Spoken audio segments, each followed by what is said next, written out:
तो बहुत अच्छी इन्फॉर्मेशन दे रहे हैं। मैं आपको बता देता हूँ कि यहाँ पे 28 और 29 जुलाई के लिए इन्फॉर्मेशन है।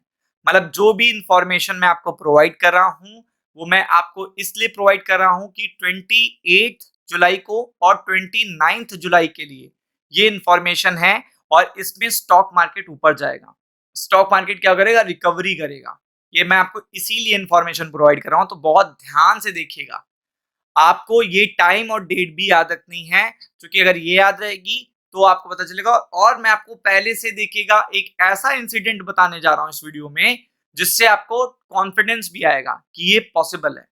तो चलिए विदाउट एनी डिले शुरू करते हैं। तो मैं आपको सबसे पहले बताता हूं ईसीबी क्या है। तो ईसीबी अगर आपको नहीं पता तो आपको यूरोपियन सेंट्रल बैंक का नाम आपने सुना होगा।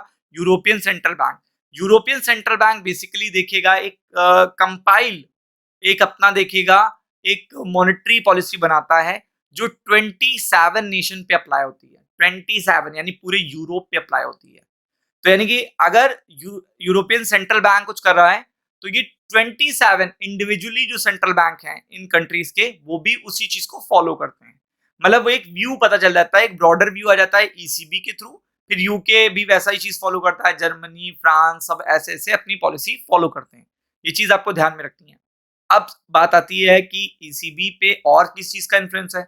सेम चीज इन्फ्लुएंस होती है यूएस में भी, यानी यूएस भी उस चीज को देखेगा, समझता है, जानता है और उसी को कंटिन्यू करता है। क्योंकि यूरोप एक बहुत बड़ा ब्लॉक है डेवलप नेशन का। तो आपको पता है कि अगर डेवलप नेशन अभी रेट हाइक नहीं कर रहे हैं और यूएस अगर रेट हाइक कर देगा तो वो चीज अपने आप में कॉन्ट्रडिक्टरी हो जाएगी और देखिएगा यूएस को उससे लॉस होने लगेगा। यानी कि अमेरिका के डॉलर को उससे लॉस होने लगेगा। तो यूएस मोस्ट प्रोबेबली अलाइनमेंट करता है ईसीबी पॉलिसी के साथ। अब मैं आपको बताता हूं कि ईसीबी की पॉलिसी आ चुकी है। यानी कि ईसीबी ने क्या करा है, जो डिसीजन लेना था उसने इंटरेस्ट रेट हाइक नहीं करा है। इन्फ्लेशन बढ़ रहा है, नो डाउट, आप सभी को पता है। यूरोप में भी बढ़ रहा है, यूएस में भी बढ़ रहा है, इंडिया में भी बढ़ रहा है। इसको कोई डिनाई नहीं कर सकता। मतलब लेकिन फिर भी यूरोप ने, जो यूरोप के सेंट्रल बैंक ने यहाँ पे कहा है कि अभी इंटरेस्ट रेट के लिए टाइम है। मतलब अभी टाइम दिया जा सकता है। अभी हम क्लोजली मॉनिटरिंग कर रहे हैं एनर्जी के पिक शॉक को। तो आप देख सकते हैं वॉर के पर्टिकुलर कॉज को अभी वो देखिएगा क्या कर रहे हैं, एनालाइज कर रहे हैं।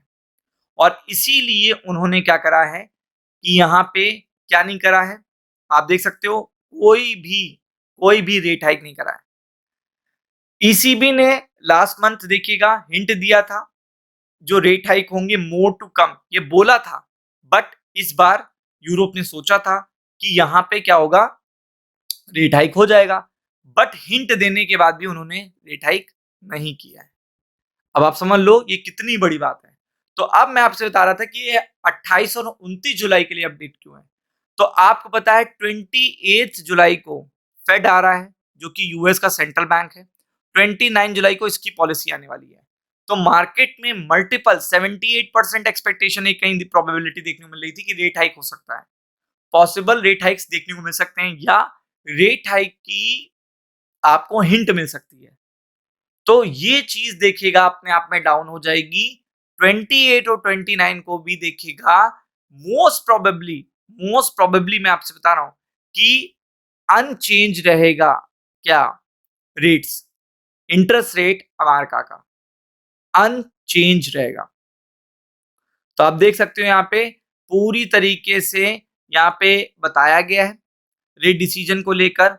यूरो सिंगल जोन में देखिएगा, करेंसी एरिया में एनर्जी प्राइसेस सब कुछ देखे जा रहे हैं, अनसर्टेनिटी को भी देखा जा रहा है। बट मॉनिटरिंग हो रही है, लेकिन अभी बहुत ज्यादा शॉक इकोनॉमी को नहीं दिया जा रहा है। ये सबसे बड़ी बात है। जबकि ईसीबी का टारगेट और यूएस का टारगेट सेम है, 2% का इन्फ्लेशन रेट।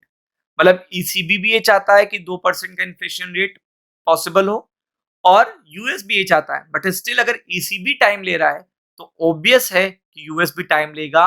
और अगर रेट अनचेंज का डिसीजन आ जाता है तो ये स्टॉक मार्केट के लिए 28 और 29 जुलाई को सबसे अच्छी इंफॉर्मेशन होगी और इसी पर मार्केट रिएक्ट करेगा।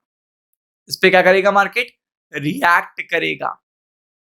ये सबसे बड़ी इंफॉर्मेशन मैं आपको दे रहा हूं। चलिए आगे मिलते हैं। राम राम।